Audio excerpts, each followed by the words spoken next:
বাংলা, মানবতা সমাধান।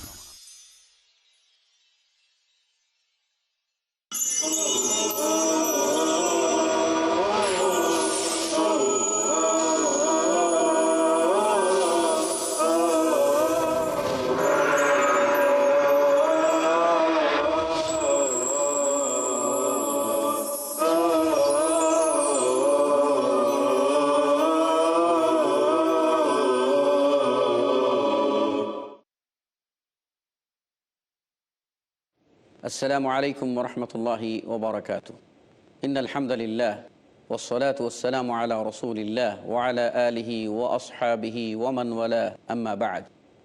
সম্মানিত সুধী ও দর্শকবৃন্দ, আজকে আমরা আমাদের নির্ধারিত দার্স আরবাঈন আন-নবওয়িয়াহ এর 9 নম্বর হাদিসের তৃতীয় পর্ব নিয়ে আপনাদের সামনে হাজির হচ্ছি।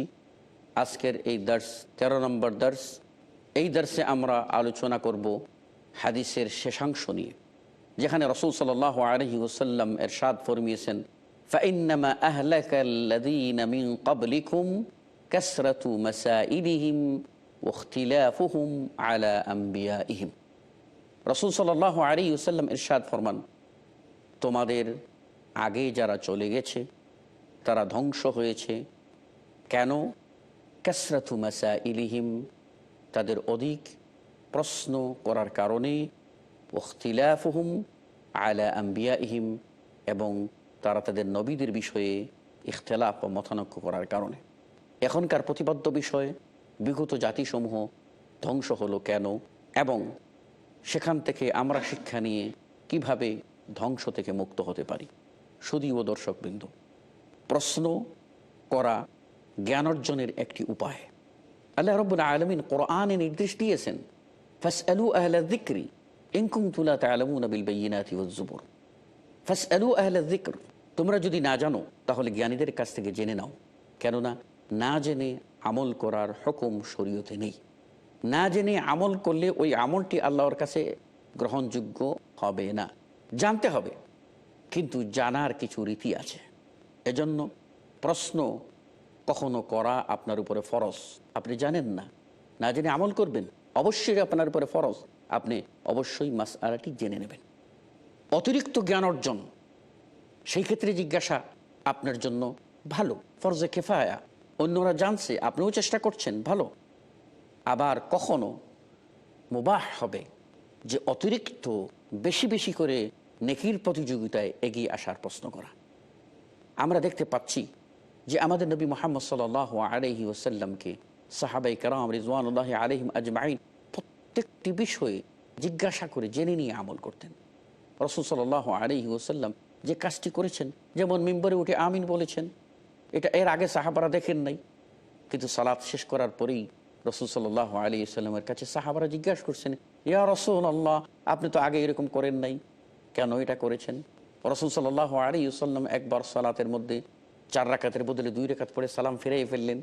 সাহাবারা আরজ করলেন, ইয়া রাসূলুল্লাহ, সালাত কি কমিয়ে দেওয়া হলো, না আপনি ভুল করলেন? কাজে আমাকে অবশ্যই জিজ্ঞাসা করতে হবে। সাহাবাদের ভিতরে এটাও ছিল যে তারা আপনার নেকির কাজে প্রতিযোগিতার জন্য কার থেকে কে বেশি করবেন। যেমন গরিবরা এসে বলল, ইয়া রাসূলুল্লাহ, যাহাবা আহলুদ দুসুর বিল উজুর, যারা ধনী তারা দান করে নেকি নিয়ে চলে গেল, আমরা গরিব মানুষ কি করব? তখন রাসূল সাল্লাল্লাহু আলাইহি ওয়াসাল্লাম তাদেরকে তাসবিহ ও তাহলিল শিখিয়ে দিলেন। উৎসাহব্যঞ্জক প্রশ্ন, হ্যাঁ ভালো, আপনি করতে পারেন। যেমনটি হাদিসের মধ্যে আসছে, বুখারী ও মুসলিমের মধ্যে আছে। আনাস রাদিয়াল্লাহু আনহু বলেন, আন্না রাজুলান মিন আহলিল বাদিয়াতি আতান নবী সাল্লাল্লাহু আলাইহি ওয়াসাল্লাম, গ্রামাঞ্চল থেকে একজন বেদুইন রাসূলের কাছে আগমন করল। ফাকাল, সে এসে বলল, ইয়া রাসূলুল্লাহ, মাতাস সাআ, কখন কিয়ামত সংঘটিত হবে? রাসূল সাল্লাল্লাহু আলাইহি ওয়াসাল্লাম তাকে মৃদু ভর্ৎসনা করে বললেন, ওমা আ'দাদতা লাহা, প্রশ্নকারী, তুমি সেই কিয়ামতের জন্য কি প্রস্তুত করেছ? কিয়ামত কবে হবে এখানে লক্ষণীয়। কিয়ামত কবে হবে এই প্রশ্নটি, এই ইলমটি একমাত্র আল্লাহ সুবহানাহু ওয়া তাআলা। কিন্তু এ বিষয়ে প্রস্তুতি গ্রহণ করা আমাদের দায়িত্ব। রাসূল সাল্লাল্লাহু আলাইহি ওয়াসাল্লামকে যখন ওই বেদুইন জিজ্ঞেস করলো যে মাতাস-সা কাইমা, রাসূল সাল্লাল্লাহু আলাইহি ওয়াসাল্লাম তাকে ভর্ৎসনা করলেন। এরপর বললেন মাযা আ'দাদতা লাহা, তুমি সে কিয়ামতের জন্য কি তৈরি করেছো, কি প্রস্তুত করেছো? তখন লোকটি বলল, ইয়া রাসূলাল্লাহ, আমি কিছুই তৈরি করি নাই, ইল্লা আন্নানি উহিব্বুল্লাহ ওয়া রাসূলুহু, আন্নানি উহিব্বুল্লাহ ওয়া রাসূলুহু, আমার কিছু নেই, আমি আখিরাতের জন্য এমন কিছু তৈরি করতে পারি নাই, তবে আমার একটাই সম্বল, সেটি হলো আমি আল্লাহকে এবং তার রসুলকে ভালোবাসি। তখন রাসূল সাল্লাল্লাহু আলাইহি ওয়াসাল্লাম বললেন, ইন্নাকা মা'a মান আহবাবত। আল্লাহু আকবার। ওহে প্রশ্নকারী, তোমার হাসর তাদের সাথেই হবে, অর্থাৎ তুমি তাদের সাথেই থাকবে যাদেরকে ভালোবাসো। তুমি তো রসুলকে ভালোবেসেছো, তাই রসুলের ভালোবাসা সেদিন তুমি পাবে। তুমি আল্লাহকে ভালোবেসেছো, আল্লাহর ভালোবাসা তুমি পেয়ে ধন্য হবে। ফাকুলনা ওয়া নাহনু কাযালিক। তখন উপস্থিত সাহাবারা বললেন, আমরাও কি সেরকম আপনার সান্নিধ্য পাবো? ক্বালা না'আম। রাসূল সাল্লাল্লাহু আলাইহি ওয়াসাল্লাম বললেন, জি হ্যাঁ, তোমরা তা পাবে। ফাফারিহনা ইয়াওমাইযিন ফারহান শাদীদা। আমরা সেদিন অত্যন্ত খুশি এবং আনন্দে উদ্বেলিত হলাম। বুখারী ও মুসলিমের হাদিস। এভাবে প্রশ্ন করা যাবে, কিন্তু অবৈধ প্রশ্ন, যে সম্পর্কে প্রশ্ন করলে বিভ্রান্ত অনিবার্য হয়ে যাবে। একদল মানুষ আছে যে তার প্রয়োজনীয় মাসআলাটি জিজ্ঞাসা করবে না, জানতেও চাইবে না, আমলও করবে না, কিন্তু সে এমন কঠিন প্রশ্ন নিয়ে কাউকে ঠকিয়ে দেবে, কাউকে প্রতারিত করবে, অথবা বিভ্রান্তি সৃষ্টি করবে। যেমন উলুমুল গায়ব, গায়ব সংক্রান্ত বিদ্যা, যার একমাত্র মালিক আল্লাহ সুবহানাহু ওয়া তাআলা। ইলমুল গায়ব, তার মিফতাহ, তার চাবি একমাত্র আল্লাহর কাছে। রাসূল সাল্লাল্লাহু আলাইহি ওয়াসাল্লাম স্বয়ং বলছেন, আল্লাহ রাব্বুল আলামিন কোরআনে উল্লেখ করেছেন সে কথাটি, লাউ কুনতু আ'লামুল গায়ব লাস্তাকসারতু মিনাল খায়র ওয়া মা মাসসানিয়াস সু। আমি যদি গায়ব জানতাম তাহলে অধিক কল্যাণটাই গ্রহণ করতাম, অকল্যাণ আমাকে স্পর্শ করতো না। আমি যদি জানতাম এই কাজটি করলে আমার লাভ, তাৎক্ষণিকভাবে আমি করে ফেলতাম। আমি জানতাম সেখানে গেলে আমাকে মার খেতে হবে, তাহলে আমি যেতাম না। রাসূল সাল্লাল্লাহু আলাইহি ওয়াসাল্লাম গায়ব জানেন না। যেটা আল্লাহ জানিয়েছেন কেবল সেটাই তিনি ব্যাখ্যা দিয়েছেন। যে ব্যাপারে ইলম নেই সে ব্যাপারে কথা বলতে আল্লাহ নিষেধ করেছেন, ওয়ালা তাকফু মা লাইসা লাকা বিইলম। শুধু ও দর্শকবৃন্দ, বিগত জমানার জাতি ধ্বংস হয়েছিল কেন? তারা ধ্বংস হয়েছিল এই অবান্তর প্রশ্ন করার কারণে। আমরা বনি ইসরাইলের ঘটনা যদি তাকায় দেখি, তাহলে তা দেখতে পাবো তারা শুধু কঠিনতর প্রশ্নই করত। তাদেরকে বলা হলো একটি গাভী জবাহের জন্য, তারা তখন প্রশ্ন করতে লাগলো, তাহলে গাভীটা কীরকম হবে, তার বয়স কীরকম হবে, তার রং কীরকম হবে, সে কি হাল চাষকারী হবে না হাল চাষ করার মতো না কি হবে। এ ধরনের প্রশ্ন যত করতে থাকলো তত আল্লাহ রাব্বুল আলামিন বিবরণ দিতে থাকলেন। যদি তারা ইনশাআল্লাহ বলে হেদায়েতের এই আশাবাদ ব্যক্ত না করত, তাহলে কিন্তু তাদেরকে আরো আরো কঠিন সংজ্ঞায় আল্লাহ সংজ্ঞায়িত করতেন। ফলে তারা ওই ধরনের গরু পাওয়া তাদের জন্য দুরূহ ব্যাপার হয়ে যেত। এভাবে মানুষ কখনো নিজের উপরে অযাচিতভাবে এ ধরনের অবান্তর প্রশ্ন করে কাঠিন্যতাকে চাপিয়ে নেয়, যা ইসলাম কখনো অ্যাকসেপ্ট করে না, গ্রহণ করে না। সম্মানিত সুধী ও দর্শকবৃন্দ, আমরা এ ব্যাপারে নিশ্চিত হলাম যে বিষয়গুলি প্রয়োজনীয় সেগুলি প্রশ্ন করতে হবে, কিন্তু বিগত জমানার কওমগুলি অপ্রয়োজনীয় বিষয়ে অযথা প্রশ্ন করে, অযথা বিরক্তি সৃষ্টি করে তারা কিন্তু বিভ্রান্ত হয়েছে, ডাইভার্ট হয়েছে। রাসূল সাল্লাল্লাহু আলাইহি ওয়াসাল্লাম আমাদেরকে সতর্ক করেছেন, শয়তান এসে প্রশ্ন করবে, অবান্তর প্রশ্ন, ওয়াসওয়াসা সৃষ্টি করবে, বিভ্রান্তি সৃষ্টি করে বলবে, আচ্ছা বলো তো এই জিনিসটার সৃষ্টি করেছে কে? বলে অমুক। বলে ওটার সৃষ্টি করেছে কে? বলে অমুক। এটা সৃষ্টি করেছে কে? অমুক। তোমাকে কে সৃষ্টি করেছে? বলে আল্লাহ। তাহলে বলো আল্লাহকে কে সৃষ্টি করেছে? তখন তুমি এ থেকে বিরত হবে, বলবে আউযু বিল্লাহ, এটা শয়তানের প্রবঞ্চনা মাত্র। তুমি বলবে আমানতু বিল্লাহ, আমি আল্লাহর প্রতি ঈমান এনেছি। সুতরাং যে বিষয়ে প্রশ্ন করা যাবে না, এইরকম অবান্তর প্রশ্ন জাতিকে ধ্বংসের কিনারায় নিয়ে যায়, যে অভ্যাসটি বিগত জমানার জাতিদের মধ্যে ছিল। মানুষের স্বভাবটা সম্পর্কেই আল্লাহ বলছেন আকসারা শাইইন জাদালা, মানুষ স্বভাবগতভাবেই ঝগড়াটে, মানুষ বিতর্ককে পছন্দ করে, মানুষ বাকবিতণ্ডায় জড়িয়ে যায়। আর এই প্রশ্নবান এমন একটি আঘাত যার মাধ্যমে মানুষকে ক্ষত বিক্ষত করে দিয়ে মানুষ সত্য মিথ্যা সবগুলিকে একাকার করে দিয়ে হক থেকে বিচ্যুত হয়ে যায় বা হককে নাহক পরিণত করে ফেলে। সে কারণে ইসলাম কঠোরভাবে নিষেধ করেছে অবান্তর প্রশ্ন করা হতে।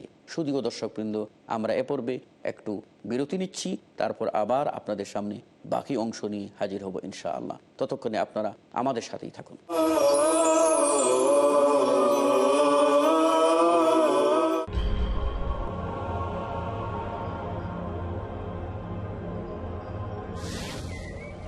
বসন্তের বৃষ্টিতে যেমন সবুজ হয়ে ওঠে মরুভূমি,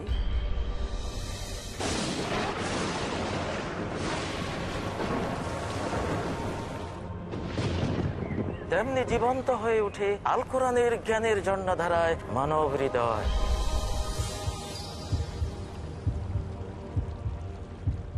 আপনি কি চান তো জাহান জুড়ে প্রাণময় সুখময় অনন্ত জীবন? তাহলে দেখুন পিস টিভি বাংলায় আমাদের আয়োজন আল কোরআনের জীবন ঘনিষ্ঠ বিধিবিধান।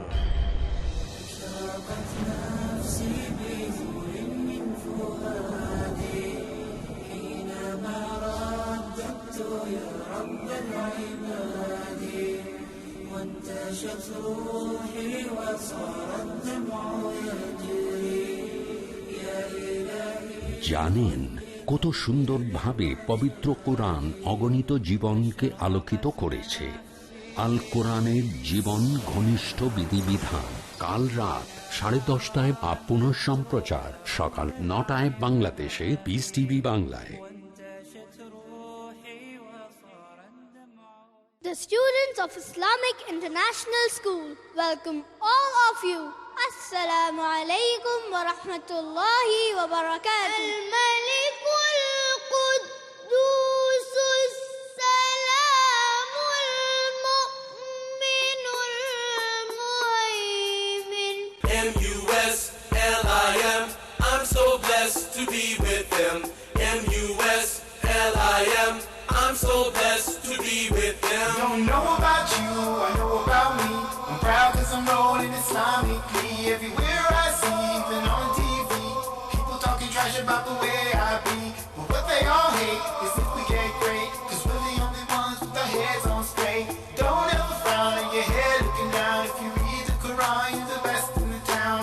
M-U-S-L-I-M, I'm so blessed to be with them.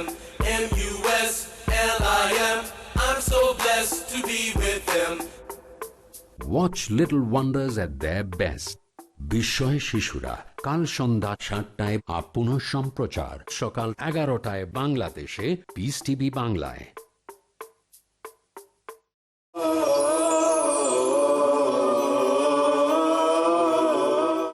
সম্মানিত সুধী ও দর্শকবৃন্দ, বিরতির পর ফিরে এলাম আমাদের প্রিয় অনুষ্ঠান দারসুল হাদিসে।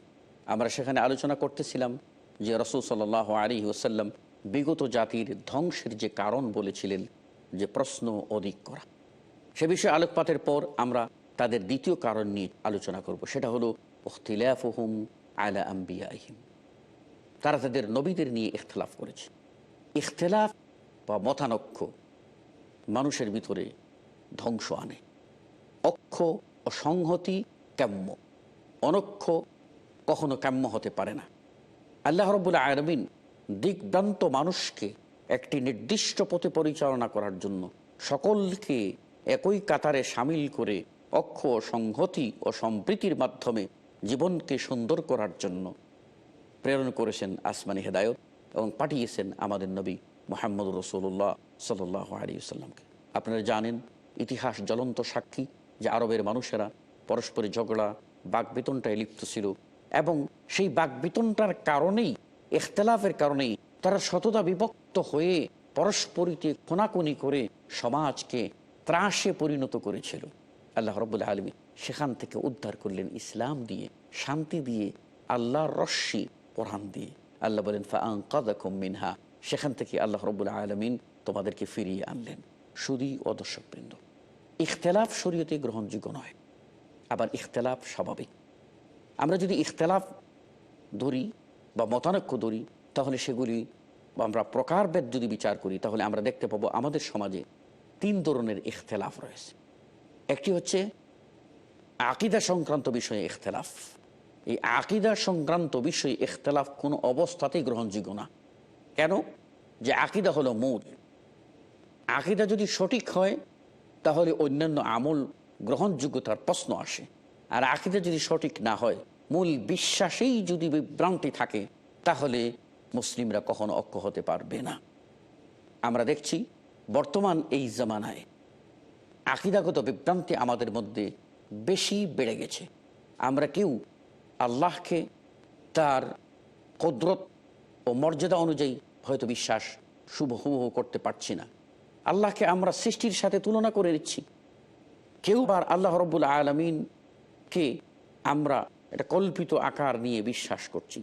কেউ বা আবার আল্লাহ রাব্বুল আলামিনের যে বিবরণ আল্লাহ যেভাবে দিয়েছেন সেগুলির তাবিল করে অন্য অর্থে রূপান্তরের চেষ্টা করছি। অনুরূপভাবে আমাদের ভিতরে কেউ আছেন যারা আল্লাহ এবং তার রসুলকে এক করে ফেলছেন। আল্লাহ হলেন খালেক আর তার রসুল হলেন মখলুক। আল্লাহ হলেন ইলাহ মাবুদ আর তার রসুল হলেন আবদ। আল্লাহ রাব্বুল আলামিন কোরআন কারীমে একাধিক আয়াতে রসুলকে আবদ বলে বলছেন, আর আমরা সেখানে বিভ্রান্তি করে দিচ্ছি এবং আবদ ও মাবুদকে একত্র করে ফেলেছি। এই ধরনের আকীদাগত ইখতিলাফ বা মতানৈক্য কখনো বৈধ নয়। এগুলি হলো আকীদাগত বিভ্রান্তি, যা থেকে বিরত থাকা একান্তই কাম্য। শুধু দর্শকবৃন্দ, দ্বিতীয় প্রকার ইখতিলাফ থাকলো ফিকহি মাসালা ও মাসাইল সংক্রান্ত ইখতিলাফ। এই ইখতিলাফ অতি প্রাচীন যুগ থেকে চলে আসছে, কিন্তু এই ইখতিলাফকে আমরা দুভাগে ভাগ করতে পারব। এমন কিছু মাসআলা মাসাইল আছে যেগুলি কোরআন ও হাদিসে স্পষ্ট দলিল আছে। যেগুলি স্পষ্ট দলিল আছে, এ ধরনের মাসআলা যদি আমরা খুঁজি তাহলে দেখতে পাবো এগুলির সংখ্যা সবচেয়ে বেশি। ইসলাম সহজ, প্রত্যেকটি বিষয়ে রাসূল সাল্লাল্লাহু আলাইহি ওয়াসাল্লাম ব্যাখ্যা করে দিয়ে গেছেন। আপনাকে বিভ্রান্তিতে পড়তে হবে না।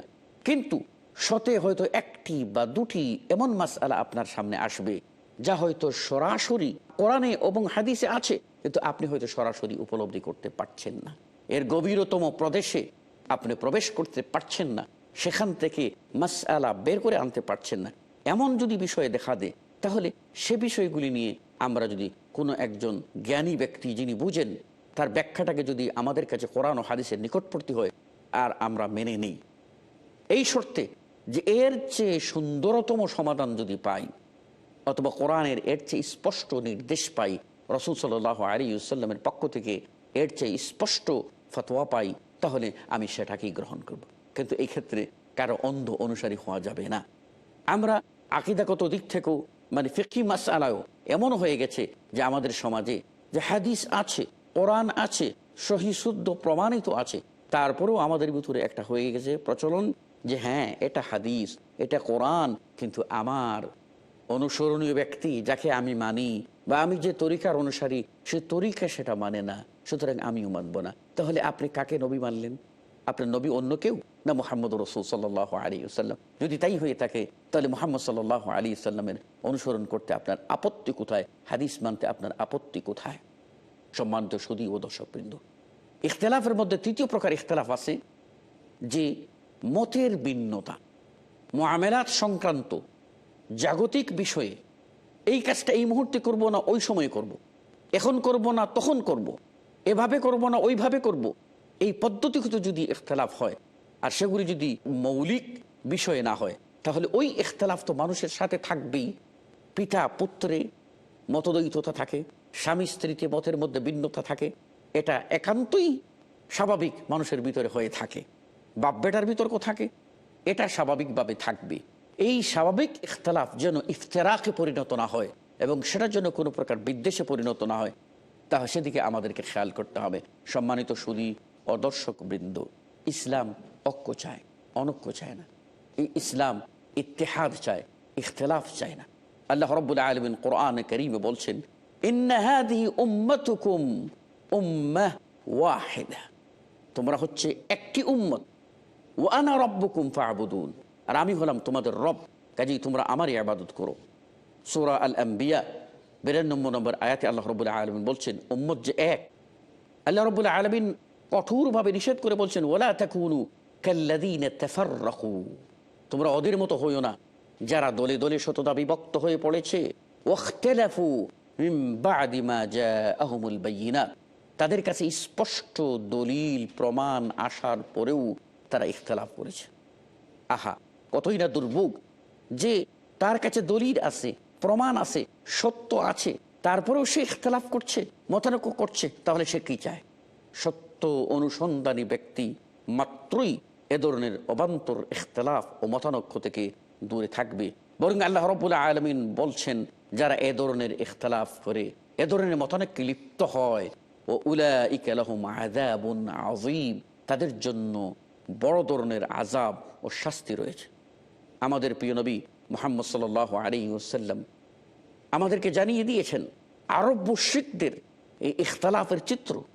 আল্লাহর নবী আমাদের কঠোরভাবে বলেছেন লা তারজিউ বা'দি কুফারা, তোমরা আমার পরে কাফিরদের মতো হয়ে যাও না। ইয়াজরিবু বা'দুকুম রিকাবা বা'দিন, তোমরা একজন আরেকজনকে মারতে থাকবে, কাটাকাটি করতে থাকবে, খুনাখুনি করতে থাকবে, দ্বন্দ্ব করতে থাকবে, সেই ধরনের ইখতিলাফ তোমরা করিও না। তাহলে এখানে রাসূল সাল্লাল্লাহু আলাইহি ওয়াসাল্লাম পরিষ্কারভাবে বুঝিয়ে দিচ্ছেন যে ইখতিলাফ যেটি, মতানৈক্য যেটি, এটি ছিল কাফেরদের বৈশিষ্ট্য। কিন্তু দুর্ভাগ্য হলেও সত্য, আজকে সেই ইখতিলাফ আমাদের ভিতরে ঢুকেছে এবং আমরা ভিত্তিহীন কথা দিয়ে বলছি ইখতিলাফেও নাকি কল্যাণ রয়েছে। আরে বাবা, ইখতিলাফের ভিতরে একটি বিষয় সিদ্ধান্ত গ্রহণে মতের ভিন্নতা থাকতে পারে, কিন্তু তাই বলে ভিন্ন দল গঠন হবে এবং দলাদলি সৃষ্টি হবে, এই কালচার ইসলাম কখনো অ্যাকসেপ্ট করে না, গ্রহণযোগ্য করে না। বরং ইসলাম বলছে ওয়াতাসিমু বিহাবলিল্লাহি জামিআন, তোমরা সকলে সম্মিলিতভাবে আল্লাহর রজ্জুকে আঁকড়ে ধরো। ওয়ালা তাফাররাকু, তোমরা দলে দলে বিচ্ছিন্ন হইও না, বিভক্ত হইও না। বরং আল্লাহ রাব্বুল আলামিন বলছেন ওয়া আন্না হাযা সিরাতি মুস্তাকিমা, বলো নবী এটাই তো আমার সরল পথ, সোজা পথ। ফাত্তাবিউহু, এই পথেরই তোমরা ইত্তেবা করো, অনুসরণ করো। ওয়ালা তাত্তাবিউস সুবুল, সাবধান তোমরা অন্যান্য বিকল্প পথ সমূহের অনুসরণ করিও না। ফাতাফাররাকা বিকুম, তাহলে তোমাদের ভিতরে মতানৈক্য দেখা দেবে, দলাদলি হবে। আর এই মতানৈক্য হলে কি পরিমাণ ক্ষতি হয় আমরা আজকে যদি লক্ষ্য করি তাহলে দেখতে পাবো মুসলিমরা পরস্পরে বিভ্রান্তির শিকার হয়ে পড়েছে। কেন?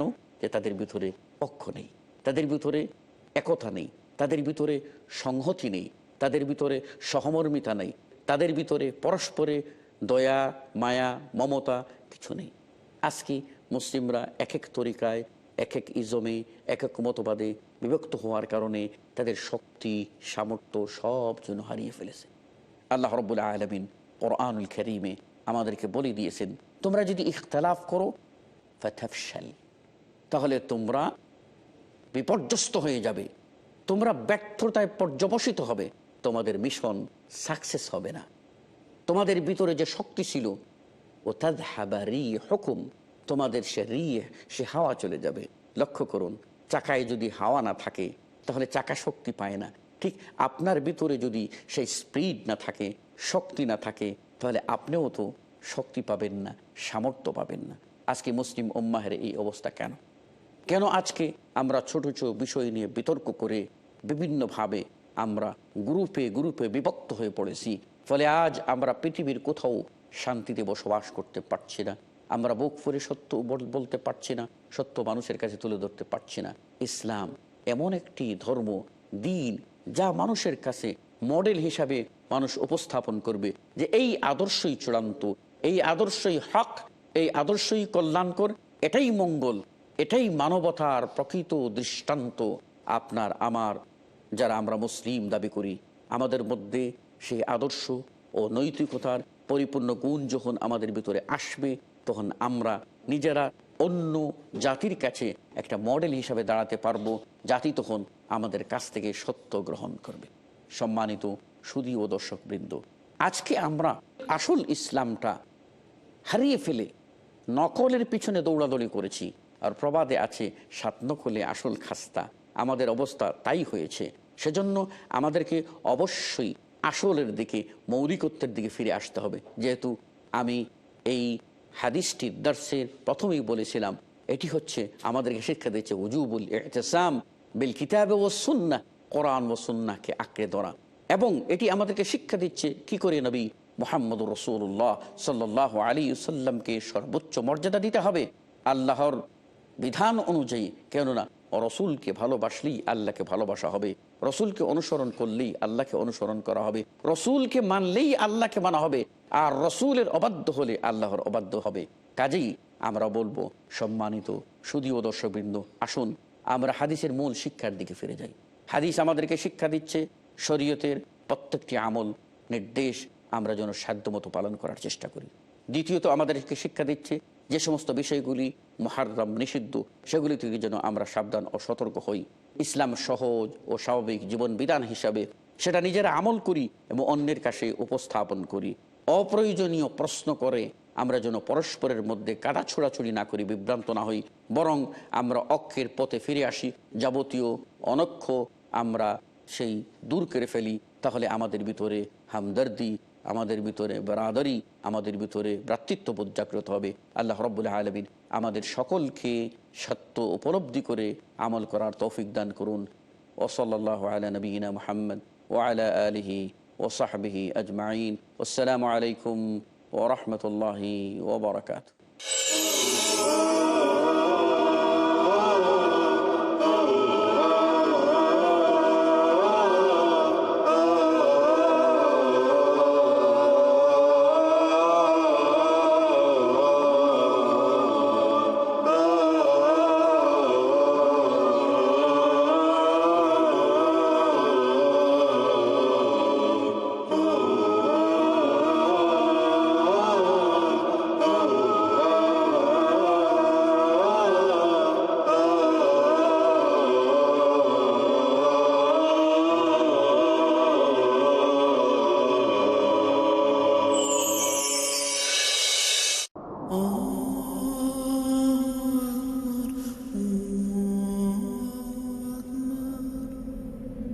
পৃথিবীতে এই অর্থের সঠিক ব্যবহার করা হলে পরকালে এর পরিপূর্ণ প্রতিদান পাওয়া যাবে। ইয়া আইয়ুহাল্লাযীনা আমানু আনফিকু মিম্মা রাযাকনাকুম মিন ক্বাবলি আন ইয়াতিয়া ইয়াওমুন লা বাইউন ফীহি ওয়ালা খুল্লাতুন ওয়ালা শাফাআহ। পবিত্র কোরআন অনুযায়ী সম্পদের সর্বোত্তম ব্যবহারের একটা উপায় হলো আল্লাহ সুবহানাহু ওয়া তাআলার পথে ব্যয় করা, তার দেওয়া ইসলামের সঠিক বাণী ছড়িয়ে দেওয়ার মাধ্যমে। পিস টিভি হলো একটা অলাভজনক ইসলামিক স্যাটেলাইট টেলিভিশন চ্যানেল, যার মূল লক্ষ্য ও উদ্দেশ্য হলো ইসলামের বাণী ছড়িয়ে দেওয়া, ইসলামের সঠিক উপস্থাপনা করা, বিনিয়োগের অত্যন্ত উত্তম ক্ষেত্র আর সম্পদকে পবিত্র করার একটা সোনালী সুযোগ, যা সন্তুষ্ট করবে আল্লাহ সুবহানাহু ওয়া তাআলাকে। পিস টিভির সাথে থাকুন। আপনার যাকাত ও দানের অর্থ পাঠাতে পারেন IRFI, আল Ryan bank, quadrant code 48 Calthorpe road, Birmingham, UK। Pound account number 01132301, IBAN GB52 LOYD 30963401 024192, short code 300083, Swift BIC code IBO BGB22। টাকা পাঠিয়ে আমাদের ইমেল করুন admin@peacetv.tv। পিস টিভি, মানবতার সমাধান।